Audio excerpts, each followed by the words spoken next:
Welcome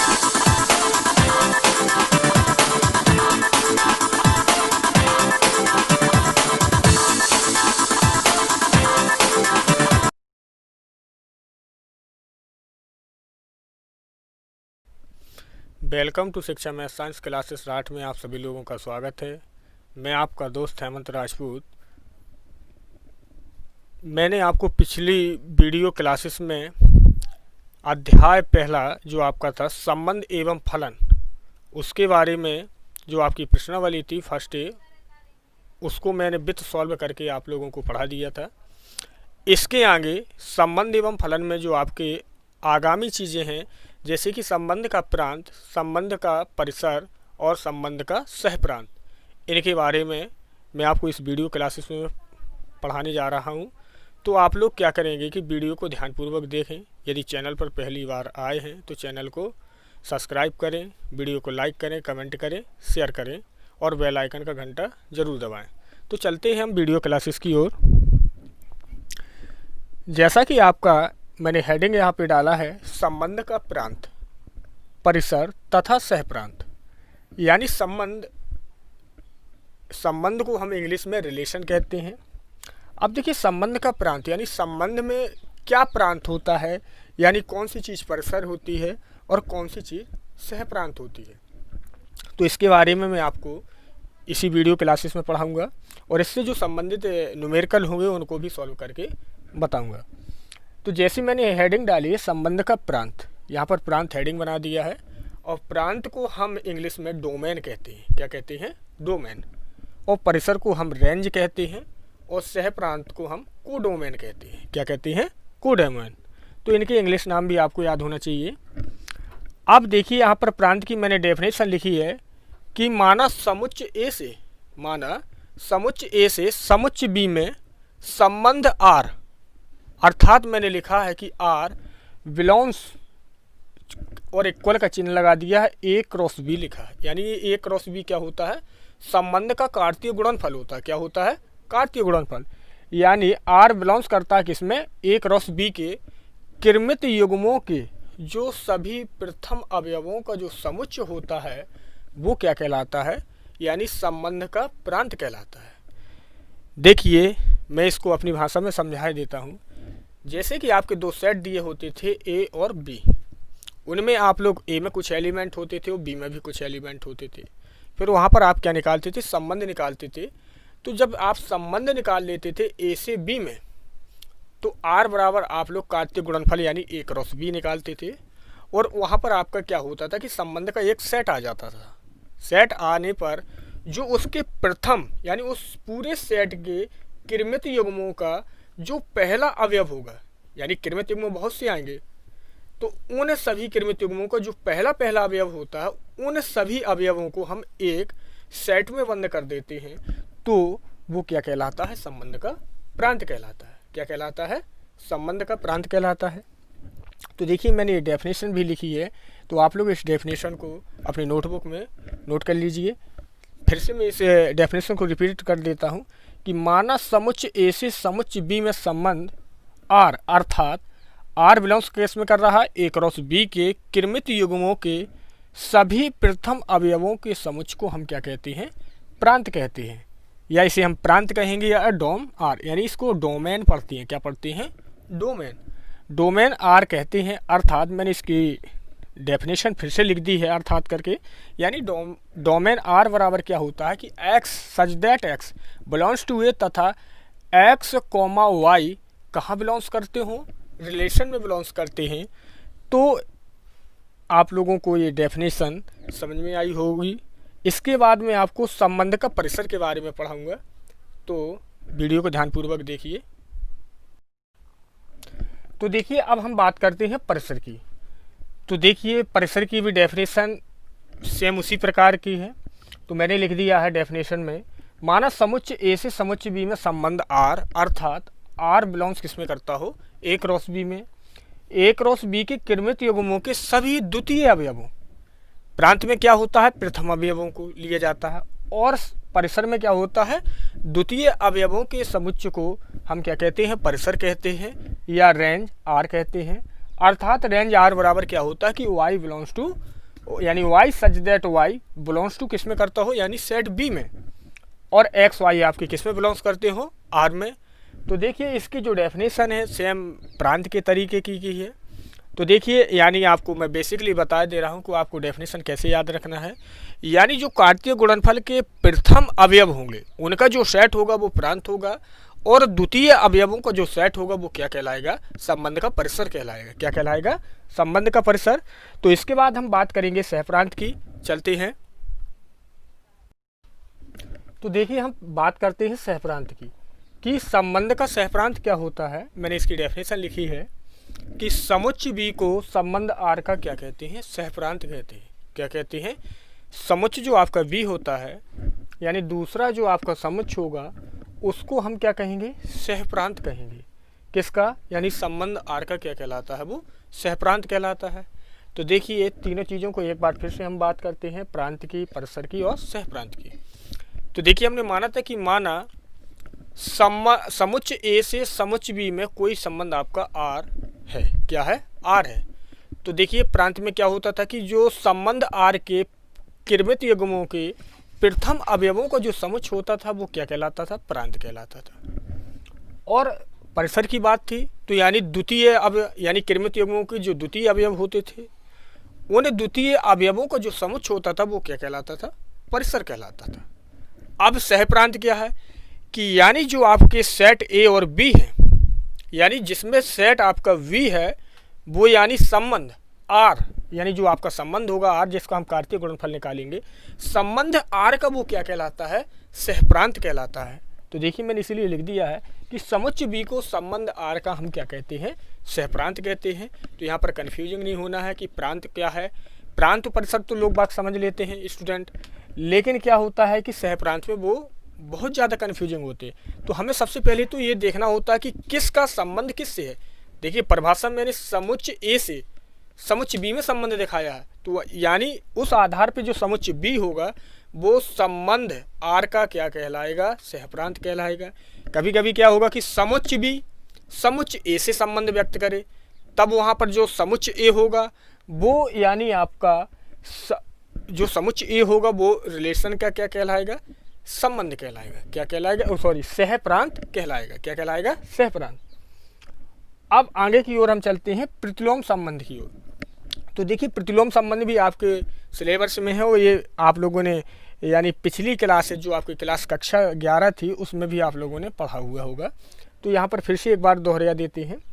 तो देखिए प्रतिलोम संबंध क्या होता है कि यदि आपका कोई संबंध आर समुच्चय ए से समुच्चय बी में एक संबंध है, यानी हमने मान लिया है कि यदि आर समुच्चय ए से समुच्चय बी में क्या है, एक संबंध है, जहां आर बराबर देखिए यानी रिलेशन क्या होगा, मैंने ब्रैकेट में इसका डेफिनेशन लिख दिया है कि एक्स कॉमा वाई ये क्या होता है, किरमित युग्मों का होता है, यानी किरमित युग्मों का ही तो सेट होता है। तो x comma y such that x belongs करता है ए में और वाई बिलोंग्स किस में करता है, बी में।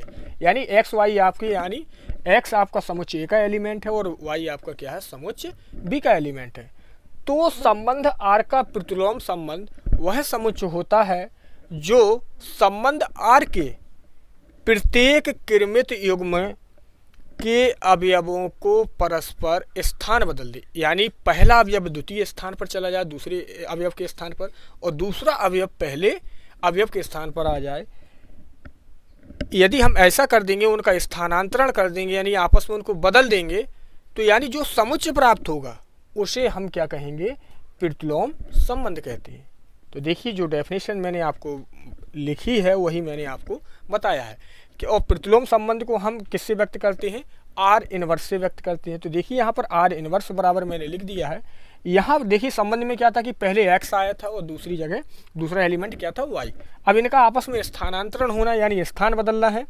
तो देखिए एक्स के स्थान पर वाई आ गया और वाई के स्थान पर एक्स चला गया, और वाई आपका कहाँ बिलोंग्स है, बी में है, वो संबंध जिसमें बिलोंग्स करता है उसी में करेगा। एक्स आपका कहाँ बिलोंग्स करता है, सेट ए का अवयव था तो सेट ए में ही बिलोंग्स करेगा। और यहाँ पर क्या हुआ कि एक्स वाई जो किरमित युग्म था वो किस में बिलोंग्स कर रहा था, यानी रिलेशन में व्यक्त कर रहा था। तो यानी वही डेफिनेशन मैंने यहाँ पर आपको जो बोर्ड में लिखी है वही मैंने आपको समझाई है। एक बार हम फिर से इस पर बात कर लेते हैं। यदि आर समुच्चय ए से समुच्चय बी में एक संबंध है, क्या है, एक संबंध है, हम मान लेते हैं, जहाँ r बराबर, देखिए आपका ये रिलेशन का डेफिनेशन लिख दिया है, x, y such that x belongs to a और y बिलोंग्स टू b। तो संबंध r का प्रतिलोम संबंध, यानी हमें किसका निकालना होता है, संबंध r का प्रतिलोम संबंध वह समुच्चय है जो संबंध r के प्रत्येक कृमित युग्म के अवयवों को परस्पर बदल देने से प्राप्त होता है। मैंने यहाँ पर बदल देने से प्राप्त होता है, ये भाषा लिखी है, तो उसे हम क्या कहते हैं, प्रतिलोम संबंध कहते हैं। और इसे हम कैसे व्यक्त करते हैं, आर इनवर्स से व्यक्त करते हैं। तो इस चीज़ों को आप लोगों को जो मैंने डेफिनेशन लिखाई हैं, एंड डेफिनेशन को आप लोगों को क्या है कि बहुत अच्छे से याद करना है। यदि आपको डेफिनेशन याद नहीं होगी तो आप इसके न्यूमेरिकल एक भी सॉल्व नहीं कर पाएंगे। तो इसलिए आप लोगों को ये डेफिनेशन से जो मैंने पढ़ाई हैं, इन लोगों को आपको मेमोरी में ऐसे याद कर लेना है बहुत ही अच्छी तरीके से, ताकि ये आपको लाइफ में कभी ना भूलें। तो अब इसके बाद हम देखिए इन्हीं डेफिनेशनों पर जो प्रश्न दिए हैं, यानी आपके उदाहरण होंगे और प्रश्नावली, उनके बारे में हम सॉल्व करते हैं। तो चलते हैं वीडियो की ओर। तो अब हम देखिए चलते हैं एग्जाम्पल्स की ओर। और आपका पहला एग्जाम्पल्स दिया गया है, मान लो ए बराबर आपका सेट है जिसमें आपके एलिमेंट x, y, z हैं, तथा b बराबर भी आपका एक सेट दिया गया है जिसमें एलिमेंट आपके 1, 2, 3 दिए गए हैं, और आपका एक संबंध दिया गया है r हो। तो कह रहा है आर इनवर्स ज्ञात करना। हमें क्या निकालना है, आर इनवर्स निकालना है। अब देखिए यहाँ पर संबंध दिया गया है आपका, आर बराबर दिया गया है। यदि नहीं दिया गया होता तो हम संबंध ए से संबंध बी निकालते, यानी आर बराबर ए क्रॉस बी निकालते। इसके बाद हम आर इनवर्स ज्ञात करते। लेकिन यहाँ पर जब हमारा संबंध दिया गया है और हमें निकालना क्या है, आर इनवर्स निकालना है, यानी प्रतिलोम संबंध निकालना है, तो हम सीधे निकाल लेंगे यहाँ पर। तो देखिए इसका सॉल्यूशन क्या होगा, यानी आर बराबर आपका दिया गया है x, 2 यानी कृमित युग्म, y, 3 और z, 1 और z, 2 ये दिया गया है। हमको यानी इस संबंध से हमें क्या निकालना है, प्रतिलोम संबंध निकालना है। और प्रतिलोम संबंध की जो डेफिनेशन थी वो क्या थी कि यानी अवयवों का स्थान बदल दिया जाए, यानी संबंध के जो कृमित युग्म है उनके अवयवों का स्थान बदल दिया जाए, तो जो आपका समुच्चय प्राप्त होगा वो आपका क्या कहलाता था, प्रतिलोम संबंध कहलाता था। तो देखिए भाई यहाँ पर आर इनवर्स बराबर क्या होगा, यानी प्रत्येक कृमित युग्म के अवयवों का स्थान बदलना है, तो 2 पहले आ जाएगा, x बाद में चला जाएगा। इसी प्रकार 3 पहले आ जाएगा, y बाद में चला जाएगा, 1 आपका पहले आ जाएगा और z दूसरे स्थान पर। इसी प्रकार 2 आएंगे और z बाद में। तो ये आपका क्वेश्चन सॉल्व हो जाता है। इसके बाद हम दूसरे एग्जाम्पल की ओर चलते हैं। दूसरा एग्जाम्पल आपका दिया गया है, यदि r का वर्ग है, यदि r, और देखिए इन्वर्टेड कॉमा में लिखा है, का वर्ग है, संबंध प्रकट करता है, तो आर इनवर्स ज्ञात करना है हमें, यानी आर इनवर्स ज्ञात करना होगा। यानी लिखा है कि आर इनवर्स क्या प्रदर्शित करेगा, यहाँ पर आर इनवर्स क्या प्रदर्शित करेगा, ऐसी आपकी भाषा लिखी हुई है, आर इनवर्स क्या प्रदर्शित करेगा, यानी हमको आर इनवर्स के बारे में निकालना है कि क्या प्रदर्शित करेगा। अब देखिए जो आपका संबंध है वो वर्ग होने का है, किसका है, वर्ग होने का। तो देखिए यहाँ पर हम मान लेंगे, माना कि आर बराबर आपका एलिमेंट हम आपके नेचुरल नंबर ही लेंगे, 1, 2, 3, 4, 5, 6 ऐसे आगे लेते जा सकते हैं। अब देखिए दूसरा जो एलिमेंट है वो वर्ग है, क्या है, वर्ग है, यानी 1 का वर्ग 1 होता है, 2 का वर्ग 4, 3 का वर्ग 9, 4 का वर्ग आपका 16 होगा और 5 का वर्ग 25 होगा। मैंने 5 ही एलिमेंट ले लिए, तो मैंने आपका रिलेशन आर बराबर मान लिया। अब देखिए वो कह रहा था कि आर इनवर्स यानी प्रतिलोम जो संबंध होगा वो क्या प्रदर्शित करेगा, तो हम लोग क्या करेंगे, आर इनवर्स निकालेंगे। तो आर इनवर्स बराबर यानी इनके अवयवों का स्थान बदल देना है, तो 1, 1 आएगा, 4, 2 और 9, 3, 16, 4 और 25, 5। देखिए इतना आ गया। अब देखिए भाई आर इनवर्स निकाल लिया, तो हमें ये देखना है कि आर इनवर्स कौन सा संबंध व्यक्त कर रहा है, कैसा संबंध। अब देखिए एक एक लिखा है, यानी एक का वर्ग भी एक होता है और एक का वर्गमूल भी एक ही होता है। अब देखिए 4 क्या है, 2 का वर्ग होता है, लेकिन 2 क्या है, वर्गमूल है किसका, 4 का। 9 क्या है, आपका वर्ग है 3 का, और 3 आपका क्या है, 9 का वर्गमूल है। तो यानी जो आपका आर इनवर्स है वो क्या प्रदर्शित कर रहा है, यानी वर्गमूल होने का संबंध व्यक्त कर रहा है। अतः हम कह सकते हैं कि आर इनवर्स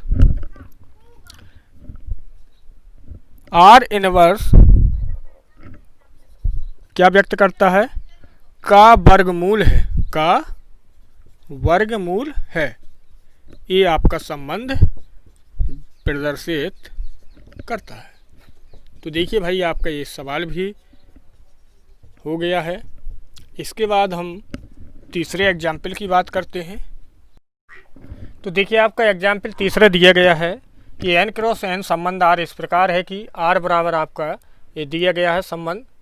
तो कह रहा है कि r इनवर्स ज्ञात करना है। क्या ज्ञात करना है, r इनवर्स ज्ञात करना है। तो देखिए जो आपका सबसे पहले संबंध r दिया है उसको लिख लेंगे हम, यानी x, y belongs to n cross n such that y बराबर आपका दिया है x प्लस 1। हमें यानी इसका क्या निकालना है, प्रतिलोम संबंध निकालना है।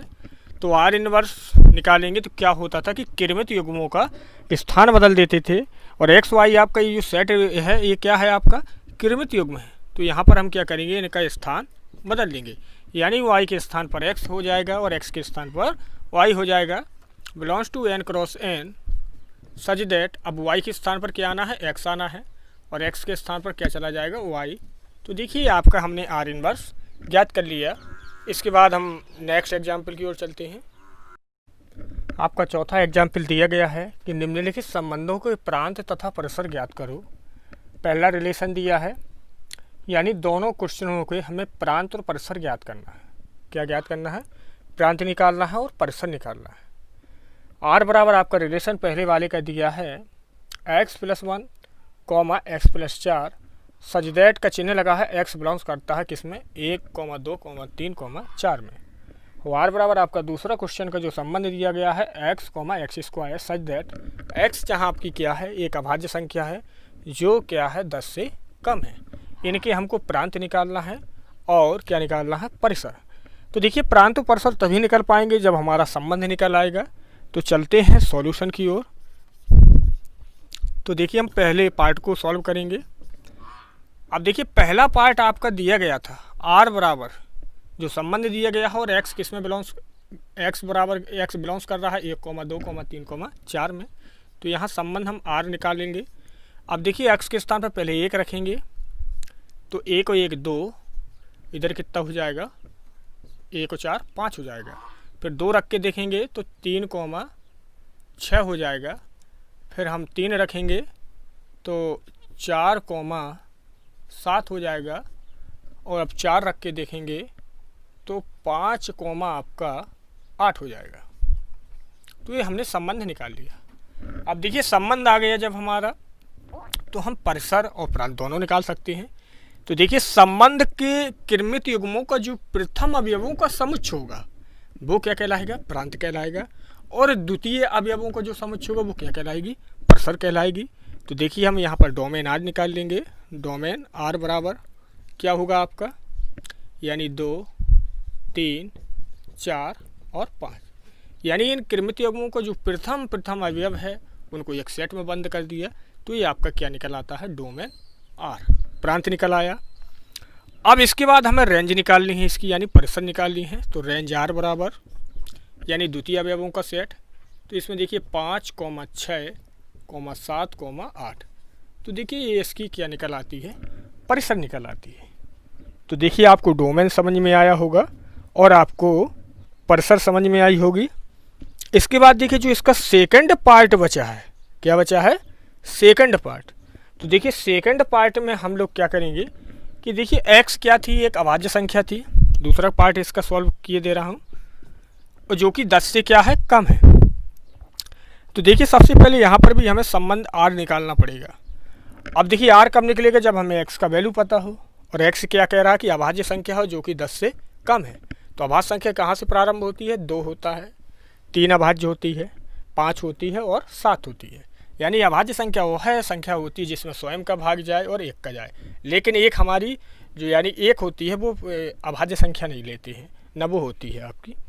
तो देखिए 2 से हुई अभाज्य संख्या होती है, तो पहले देखिए 2 रखेंगे एक्स का वैल्यू, तो देखिए 2 रखा और यहाँ एक्स पे वर्ग है तो इधर कितना हो जाएगा, 4 हो जाएगा। पर 3 रख के देखेंगे तो 3 और इधर कितना आएगा, 9। अब अभाज्य संख्या कौन सी होती है, 5 होती है, तो 5 रखा तो 25 आ गया। और 7 भी अभाज्य होती है, तो 7 और 7 का वर्ग कितना होगा, 49। तो हमने सबसे पहले क्या निकाल लिया, संबंध निकाल दिया। इसके बाद हम डोमेन आर निकाल लेंगे। तो डोमेन आर बराबर प्रथम अवयवों का समुच्चय यानी 2, 3, 5, 7। रेंज निकालेंगे तो रेंज आर बराबर क्या होगा, रेंज आर बराबर क्या होगा आपका 4, 9, 25, 49। तो देखिए डोमेन आर भी निकल आई। तो अब हम बात करते हैं प्रश्नावली फर्स्ट वी की, जो कि आपकी प्रांत, परिसर और सहप्रांत पर डिपेंडेड है। तो देखिए इसका प्रश्नावली का पहला जो आपका क्वेश्चन दिया गया है वो कह रहा है कि निम्नलिखित संबंधों के डोमेन यानी प्रांत और परिसर ज्ञात कीजिए, और इसके आपके 5 पार्ट दिए गए हैं। अब देखिए पांचों पार्ट दिए गए हैं, तो जैसे मैंने आपको एग्जाम्पल्स में बताया है प्रांत और परिसर निकालना, तो प्रांत और परिसर कब निकाल पाएंगे, जब हम उसका संबंध निकाल लेंगे। तो देखिए आपका संबंध दिए गए हैं आपके जी आर बराबर जी सभी के सभी दिए गए हैं। इसमें यानी जो प्रथम अवयव होंगे वो आपके क्या होंगे, प्रांत होंगे, प्रांत को प्रदर्शित करेंगे, और जो द्वितीय अवयवों का समुच्चय होगा वो किसको व्यक्त करेगा, परिसर को। तो आपको ये पहला क्वेश्चन आपको सॉल्व करना है। इसी प्रकार आपका दूसरा क्वेश्चन भी दिया गया, इसमें भी कह रहा है कि निम्नलिखित संबंधों के प्रांत और परिसर ज्ञात कीजिए। तो ये वाला क्वेश्चन भी आप लोग लगा लेंगे। इसके बाद हम बात करते हैं तीसरे क्वेश्चन की, और तीसरा क्वेश्चन आपका दिया गया है कि मान लीजिए कि ए बराबर आपका एक सेट है जिसमें एलिमेंट आपके 1 से लेकर 6 तक के एलिमेंट दिए गए हैं, और आर बराबर आपका संबंध दे रहा है कि x, y such that y बराबर आपका x+1 दिया गया है, द्वारा a से a में एक संबंध परिभाषित कीजिए। यानी सबसे पहले तो हमें एक संबंध व्यक्त करना है। फिर इसका पहला पार्ट कह रहा है कि इस संबंध को एक तीर आरेख द्वारा दर्शाना, यानी तीर आरेख भी खींचना है। फिर इसका सेकंड पार्ट कह रहा है कि आर के प्रांत, सहप्रांत तथा परिसर ज्ञात कीजिए। तो देखिए इसमें हमें सभी की सभी चीज़ें निकाल ली हैं। तो सबसे पहले आपका जो दिया गया है सबसे पहले हम उसी को लेकर चलेंगे। और ये आपका क्वेश्चन कौन सा है, तीसरा क्वेश्चन है। यानी आपका समुच्चय ए बराबर दिया गया है जिसमें एलिमेंट आपके 1, 2, 3, 4, 5, 6 दिए गए हैं। ठीक है, अब इसको हमें और आपका रिलेशन दिया गया है आर बराबर x, y सच दैट, यानी यहाँ पर आपका लिखा है y बराबर आपका किसके है, x+1 के, x+1 के दिया गया है। तो कह रहा है कि एक संबंध परिभाषित कीजिए। यानी हमें यहाँ पर क्या निकालना है, एक संबंध निकालना है। तो चलो संबंध परिभाषित करेंगे, कैसे होगा। अब देखिए यहाँ पर ए आपका दिया है सेट और ये आपका रिलेशन दिया गया है। ठीक है भाई, और इसी में हमको एक संबंध को यानी तीर आरेख द्वारा भी व्यक्त करना है। तो चलो तीर आरेख से भी व्यक्त करेंगे। प्रांत, परिसर और सहप्रांत भी निकालना है सेकंड पार्ट में, तो वो भी निकालेंगे। तो देखते हैं। अब देखिए सेट ए में एलिमेंट आपके 1 से 6 तक है, तो यानी इकाई का वैल्यू दिया है x का, किसका वैल्यू दिया है, x का वैल्यू दिया है। हम प्रत्येक के x का वैल्यू रखेंगे तो किसका वैल्यू आ जाएगा, y का वैल्यू आ जाएगा, और x y आपका कृमित युग्म है तो रिलेशन में रख देंगे तो आपका संबंध ज्ञात हो जाएगा। अब देखिए यहाँ पर कैसे करेंगे, ये सॉल्व कर रहा हूँ मैं यहीं से। तो देखिए जब मैं x बराबर 1 रखूँगा तो y का वैल्यू कितना आ जाएगा, 2 आ जाएगा। x बराबर 2 रखूँगा तो आपका y का वैल्यू 3 आ जाएगा। इसी प्रकार जब मैं x बराबर 6 रखूँगा तो y का वैल्यू आपका कितना आ जाएगा, 7 आ जाएगा। ठीक है, जब इतना आ जाएगा आपका तो इसके बाद देखिए आपका संबंध भी आ जाएगा। तो देखिए इसको मैं थोड़ा सॉल्व किए दे रहा हूँ। x बराबर 1 रखने पर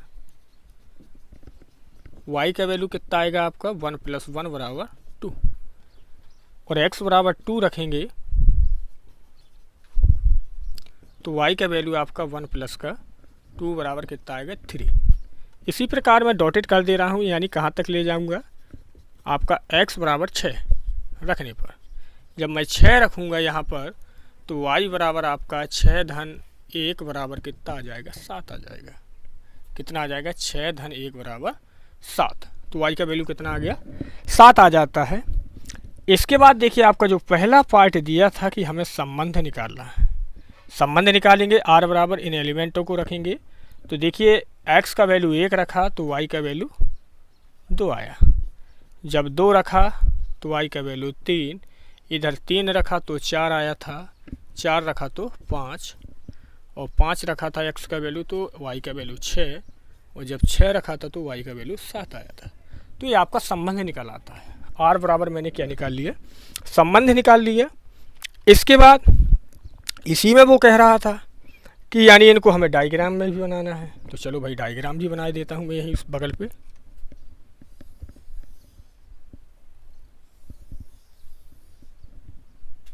यानी ए का ए के साथ संबंध निकालना था। 6 एलिमेंट थे, यानी ये x होगा और ये आपका y होगा।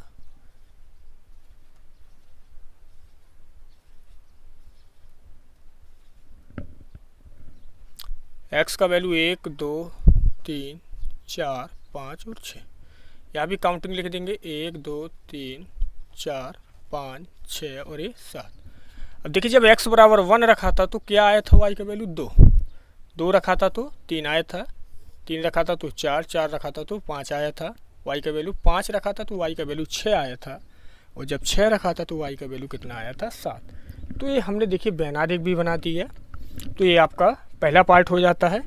इसके बाद देखिए इसी क्वेश्चन में वो कह रहा था कि हमें प्रांत, परिसर और सहप्रांत निकालना है। प्रांत भी निकालना है, सहप्रांत भी निकालना है, और क्या निकालना है परिसर निकालना है। तो देखिए यानी समुच्चय, यानी जो संबंध होगा, संबंध के प्रथम अवयवों का जो समुच्चय होता है उसे हम क्या कहते हैं प्रांत कहते हैं। तो देखिए प्रांत में एलिमेंट कौन कौन से आ जाएंगे। देखिए अब देखिए प्रांत हमको लेना है, आप यहाँ पर देखिए कन्फ्यूजिंग हो जाएंगे। तो देखिए जैसे कि आपका प्रांत यहाँ पर रखना, अब देखिए प्रांत की एक लिमिट होती है कि कहाँ से लेकर कहाँ तक होगा। देखिए एलिमेंट आपको कहाँ तक दिया है 6 तक ही दिया गया है। कितने तक दिया गया है 6, यानी 6 से ज़्यादा नहीं हो सकता है।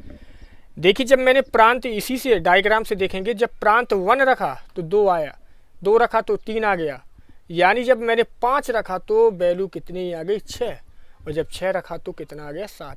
तो देखिए ए से ए में ही प्रांत निकालना था मुझे। तो देखिए जब 6 रखते हैं x की वैल्यू तो y का वैल्यू कितना आ जाता है 7 आ जाता है, और 7 तो हमारा दिया ही नहीं है सेट में, तो हम कहाँ तक लेके चलेंगे 6 तक ही लेके चलेंगे। तो कहाँ से कहाँ तक, यानी 1 आएगा, 2 आएगा, 3 आएगा, 4 आएगा और 5 आएगा। तो प्रांत में एलिमेंट कौन कौन से होंगे 1, 2, 3, 4, 5, ये आपका प्रांत आ जाता है। इसके बाद देखिए परिसर निकालना है। तो परिसर क्या होती है कि द्वितीय अवयवों का जो समुच्चय होता है वो क्या कहलाता है परिसर कहलाता है। अब देखिए जब हमने इन एलिमेंटों को रखा, इन एलिमेंटों को हमने रखा था, तो देखिए 1 से लेकर 6 तक के एलिमेंटों को रखा था, तो देखिए ये वैल्यू आई थी, यानी 2, 3, 4, 5, 6 और 7। तो यानी जो सेकंड पार्ट, यानी ये पहला अवयवों, यानी ये सेट के प्रथम अवयवों का समुच्चय और इस सेट के द्वितीय अवयवों का समुच्चय। तो देखिए 2 से, यानी किसका संबंध, एक का संबंध 2 से है और 6 का संबंध किससे है 7 से, यानी जिनमें संबंध होगा वो सभी के सभी एलिमेंट क्या हो जाएंगे आपके परिसर हो जाएंगे। तो देखिए परिसर में एलिमेंट 2, 3, 4, 5, 6, 7 होगा। अब बात आती है सहप्रांत की। किसकी आती है सहप्रांत की। तो देखिए डायग्राम बना है। सहप्रांत क्या होता है कि परिसर से बड़ा होता है। तो देखिए परिसर तो पूरा आना ही है, पूरा का पूरा क्या आना है परिसर भी आना है, और साथ में जो एलिमेंट आपका रह गया था वो भी आपका क्या होगा, आएगा। क्योंकि देखिए मैंने डेफिनेशन में लिखाया था कि समुच्चय बी को संबंध आर का क्या कहते हैं, सहप्रांत कहते हैं। ये आपका मान लीजिए ये आपका सेट ए है और ये आपका सेट बी है, तो सेट बी में जो पूरे के पूरे एलिमेंट हैं वो आपका क्या हो जाएंगे, सहप्रांत हो जाएंगे। तो देखिए सहप्रांत में क्या क्या आ जाएगा, 1, 2, 3, 4, 5, 6, 7। अब देखिए कहो कि 7 नहीं दिया था, नहीं दिया था उससे बड़ा, उससे मतलब नहीं है। लेकिन सहप्रांत क्या होता है कि बड़ा हो सकता है, कम भी हो सकता है, कुछ भी हो सकता है। तो सहप्रांत आपका यानी जितने सेट बी में एलिमेंट होंगे वो आपका क्या कहलाएगा, सहप्रांत कहलाएगा। तो देखिए सेट बी है ये, 1 से लेकर 7 तक के एलिमेंट दिए थे।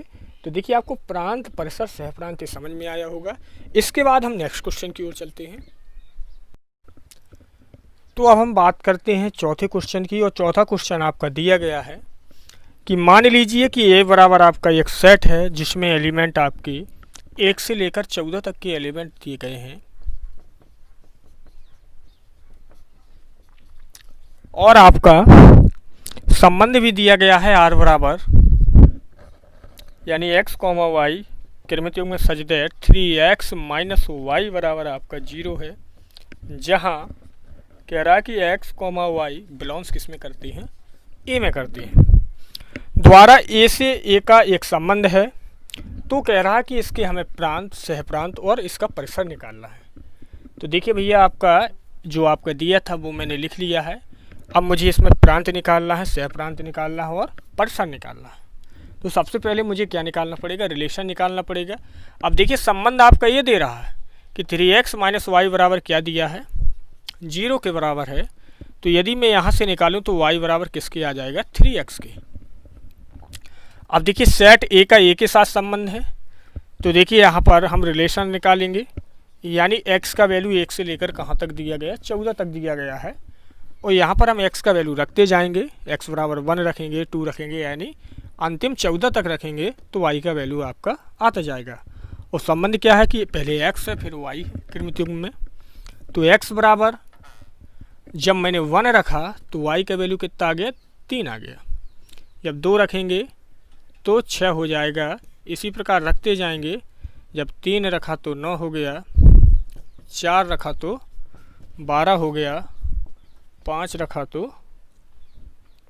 15 हो गया, 6 रखा तो 18 हो गया, 7 रखा तो 21, 8 रखा तो 24, 9 रखा तो 27, 10 रखा तो 30, 11 रखा तो 33, 12 रखा तो 36, 13 रखा तो 39, 14 रखा तो आपका कितना आएगा, 42।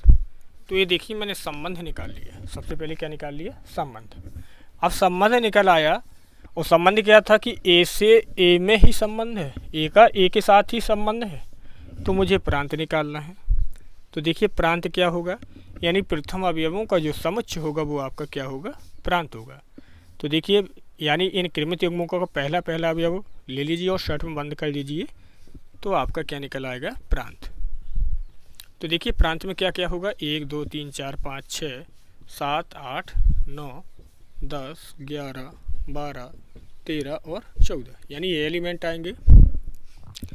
फिर परिसर भी निकालना है। तो देखिए द्वितीय अवयवों का जो समुच्चय होता है वो क्या कहलाता है, संबंध का, यानी परिसर कहलाता है। तो देखिए 3, 6, 9, 12, 15, 18, 21, 24, 27, 30, 33, 36, 39 और 42, ये आपका क्या होगा, परिसर होगा। क्या होगा, परिसर होगा। इसके बाद हम बात करते हैं सहप्रांत की। किसकी बात करते हैं, सहप्रांत की। देखिए कभी कभी क्या होता है कि प्रांत और सहप्रांत दोनों एक से होते हैं, और कभी कभी क्या होता है कि प्रांत छोटा होता है सहप्रांत से, यानी सहप्रांत बड़ा भी हो सकता है प्रांत के और बराबर भी हो सकता है। तो ये चीज़ को ध्यानपूर्वक देखिए और इसमें कन्फ्यूजन नहीं होना है। अब देखिए संबंध क्या था, भाषा में कह रहा था कि जो आपका संबंध दिया गया है द्वारा ए से ए में एक संबंध है, ए से ए में, यानी सेट ए से ए में ही है संबंध। अब देखिए जब सेट ए का यानी कार्तीय गुणनफल देखें, बात करें, क्या होता था कि ए क्रॉस बी होता था। तो जो सेट बी को हम क्या कहते थे, सेट बी को यानी संबंध आर का क्या कहते थे, सहप्रांत कहते थे। अब यहाँ पर बी ना हो के सेट का यानी ए का संबंध किसके साथ है, ए के साथ है। तो यानी ए में यानी सेट ए आपका क्या कहलाएगा, संबंध आर का क्या कहलाएगा, सहप्रांत कहलाएगा। और सेट ए में एलिमेंट कितने दिए हैं, 1 से लेकर 14 तक। तो देखिए इसमें एलिमेंट सहप्रांत में कौन कौन से एलिमेंट आएंगे, 1, 2, 3, 4, 5, 6, 7, 8, 9, 10, 11, 12, 13 और 14। तो देखिए मैंने बताया था कि कभी कभी प्रांत और सहप्रांत क्या होते हैं कि बराबर भी आ जाते हैं, और कभी कभी सहप्रांत प्रांत से क्या हो जाता है, बड़ा हो जाता है। तो ये डेफिनेशन हमें याद रखना है। इसके बाद हम चलते हैं नेक्स्ट क्वेश्चन की ओर। तो आपका 5वां क्वेश्चन दिया गया है कि आर बराबर आपका कोई संबंध है, जो संबंध इस प्रकार दिया गया कि x, x+5 एक क्रमित योग सच दैट x बिलोंग्स करता है 0 से लेकर 5 तक की संख्याओं में। और इसमें हमें निकालना क्या है, कह रहा है कि इसके हमें प्रांत और परिसर ज्ञात करना है। तो चलते हैं भाई, प्रांत और परिसर निकालेंगे। तो सबसे पहले हमें निकालना पड़ता है रिलेशन। तो देखिए रिलेशन निकालेंगे। अब देखिए x का वैल्यू क्या रखेंगे, 0 से लेकर 5 तक रखेंगे। तो देखिए इधर क्या होगा, 0,5 हो जाएगा। x का वैल्यू जब 0 रखा तो y का वैल्यू 5 हो जाएगा। 1 रखेंगे तो 6 हो जाएगा, 2 रखेंगे तो 7, 3 रखेंगे तो 8, 4 रखेंगे तो 9 होगा, और 5 रखेंगे तो कितना आ जाएगा, 10 आ जाएगा। ये हमने सबसे पहले क्या निकाल लिया, संबंध निकाल लिया। अब हमें प्रांत निकालना है यानी डोमेन आर निकालना है। तो डोमेन आर बराबर क्या होगा, यानी संबंध के प्रथम अवयवों का समुच्चय। तो देखिए प्रथम अवयव ले लेंगे क्रमित युग्मों के। तो देखिए 0, 1, 2, 3, 4, 5। ये प्रथम अवयवों का समुच्चय क्या कहलाता है, आपका डोमेन कहलाता है। तो आपका डोमेन निकाल लिया। इसके बाद हमें निकालना है रेंज यानी परिसर निकालना है। तो रेंज आर बराबर क्या होगा आपका, देखिए द्वितीय अवयवों का समुच्चय। तो यानी 5 होगा, 6 होगा, 7, 8, 9 और 10। ये द्वितीय अवयवों का समुच्चय क्या कहलाता है, परिसर कहलाता है। तो देखिए दोनों चीज़ें निकाल ली हैं। इसके बाद आपका जो 6वां 7वां क्वेश्चन है उनकी ओर चलते हैं। 6वां आपका क्वेश्चन दिया गया है कि निम्न आकृति में समुच्चय P से Q का एक संबंध दर्शाती है। इस संबंध को पहला पार्ट दिया है कि समुच्चय निर्माण रूप, और दूसरा दिया है रोस्टर रूप में हमें इसको व्यक्त करना है संबंध को, और इसके हमें प्रांत और परिसर ज्ञात करना है। अब देखिए संबंध दिया है कि P का संबंध किससे है, Q से है। अब देखिए P में जो एलिमेंट है वो 5, 6, 7 है, और 5 का संबंध 3 से है, 6 का संबंध 4 से है, और 7 का संबंध 5 से है। हमने यहाँ पर देखा कि P और Q में क्या अंतर आ रहा है कि देखिए 5 का संबंध 3 से है। तो यानी Q में जो एलिमेंट 3 दिया गया है यानी कितना कम है, 2 कम है। 4 भी आपका 6 का संबंध 4 से है, तो यहाँ भी 4 क्या है, 2 कम है। 7 का संबंध 5 के साथ है, तो यहाँ पर भी 2 कम है।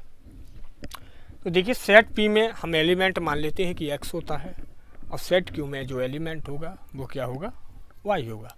तो देखिए इसे हमें किस में व्यक्त करना है, पहले समुच्चय निर्माण रूप में। किस में व्यक्त करना है, समुच्चय निर्माण रूप में हमें व्यक्त करना है। अब देखिए समुच्चय निर्माण रूप क्या होता है कि देखिए आपने फर्स्ट ईयर में क्या होगा कि आपने समुच्चय वाला चैप्टर पढ़ा होगा। तो यहाँ पर हम समुच्चय निर्माण विधि और आपने रोस्टर विधि पढ़ी होगी। तो उसी में हम इसको क्या करेंगे, इस संबंध को व्यक्त करेंगे। तो देखिए समुच्चय निर्माण रूप में रिलेशन यानी आपका आर होगा, वो कैसे होगा कि देखिए यहाँ पर यानी रिलेशन क्या होता है, क्रमित युग्मों का समुच्चय होता है। तो x, y सच दैट। अब देखिए 2 का अंतर हो रहा है यानी 2 कम है। तो यानी x से यदि y घटाएंगे, तो कितना आएगा, 2 की कमी हो यानी 2 आएगा। यानी हम कहने के लिए यहाँ पर कह सकते हैं कि x माइनस वाई बराबर किसके है, 2 के। यदि हम यहाँ से y बराबर निकालें, किस बराबर निकालें, y बराबर, तो y इस साइड होगा और 2 इधर आ जाएगा, तो x माइनस 2 आएगा। कितना आएगा आपका x माइनस 2। तो देखिए यहाँ पर क्या आया, r बराबर हमने क्रमित युग्म में लिख दिया x comma y such that, और y किसके बराबर होना चाहिए आपका x माइनस 2 के, जहाँ x के कहाँ से कहाँ होना चाहिए, यानी x का वैल्यू बिलोंग्स करेगा आपका कहाँ से लेकर कहाँ तक, यानी आपका x का वैल्यू क्या है 5, 6, 7 दिया है, तो x का वैल्यू आपका बिलोंग्स करेगा 5, 6, 7 में, और ये आपका सेट बंद कर देंगे। तो इसको हम क्या कहते हैं, समुच्चय निर्माण रूप। तो देखिए ये समुच्चय निर्माण रूप में आ गया। इसके बाद हमें इसको किस में लिखना है, रोस्टर रूप में लिखना है। तो देखिए भाई रोस्टर रूप में भी लिख देंगे। अब देखिए रोस्टर रूप क्या होगा कि यानी ये सीधे सीधे एलिमेंट होते हैं इसमें, तो r बराबर क्या होगा, यानी 3 का संबंध 5 का संबंध किससे है, 3 से है, और 6 का संबंध 4 से, और 7 का संबंध 5 से। तो ये देखिए हमने रोस्टर रूप में लिख दिया। तो ये आपका रोस्टर रूप में आपका संबंध आ गया, और ये आपका समुच्चय निर्माण रूप में। इसके बाद हमें प्रांत और परिसर को भी निकालना है। तो देखिए डोमेन निकालेंगे, यानी प्रथम अवयवों का समुच्चय, यानी 5, 6, 7, ये जो सेट होगा वो क्या कहलाएगा आपका प्रांत होगा। तो प्रांत भी निकाल लिया। इसके बाद हमें निकालनी थी परिसर। क्या निकालनी थी, परिसर। तो रेंज r बराबर क्या होगा, यानी द्वितीय अवयवों का समुच्चय, यानी 3, 4, 5। तो यानी 3, 4, 5 आपका क्या हो जाएगा, परिसर हो जाएगा। तो ये आपका क्वेश्चन हो गया। इसके बाद अंतिम क्वेश्चन की ओर चलते हैं। तो देखिए आपका अंतिम क्वेश्चन कह रहा है कि यदि r बिलोंग्स, यानी संबंध r बिलोंग्स करता है नेचुरल नंबर गुणा नेचुरल नंबर, यानी n क्रॉस n दिया है, और आपका संबंध दिया गया है r बराबर, तो हमें कह रहा है कि r इन्वर्स ज्ञात करना है। तो देखिए भाई r इन्वर्स करते हैं। तो सबसे पहले जो आपका दिया गया है उसको लेंगे। तो देखिए r बराबर आपका दिया गया है संबंध आपका 2, 3, 3, 4, 4, 5, 5, 6। ये आपका संबंध दिया गया है, नेचुरल नंबर का नेचुरल नंबर के साथ है। अब हमें क्या निकालना है, आर इन्वर्स निकालना है। क्या निकालना है, आर इन्वर्स। तो देखिए आर इन्वर्स होता क्या था कि यानी संबंध के अवयवों का स्थान बदल लिया जाए तो जो समुच्चय प्राप्त होता है उसे प्रतिलोम संबंध कहते थे। तो वही प्रतिलोम संबंध तो हमें यहाँ ज्ञात करना है। हम यहाँ पर करेंगे क्या कि जो संबंध आर के एलिमेंट है इनका स्थान बदल देंगे। तो देखिए 3 आगे आ जाएगा, 2 पीछे चला जाएगा, 4 आगे आ जाएगा और 3 पीछे, 5 आगे आ जाएगा और 4 पीछे, 6 आगे आ जाएगा और इसके बाद 5 पीछे चला जाएगा। तो ये आपका आर इन्वर्स ज्ञात हो जाता है और ये आपकी प्रश्नावली भी पूर्ण रूप से समाप्त हो जाती है। इसके बाद हम इसके आगे नेक्स्ट वीडियो क्लासेस में मिलेंगे। तो आई होप, मुझे लगता है कि आपको ये वीडियो समझ में आई होगी, और आपको ये वीडियो समझ में आए तो लाइक करें, वीडियो को शेयर करें, कमेंट करें और चैनल को सब्सक्राइब करें। Best of luck.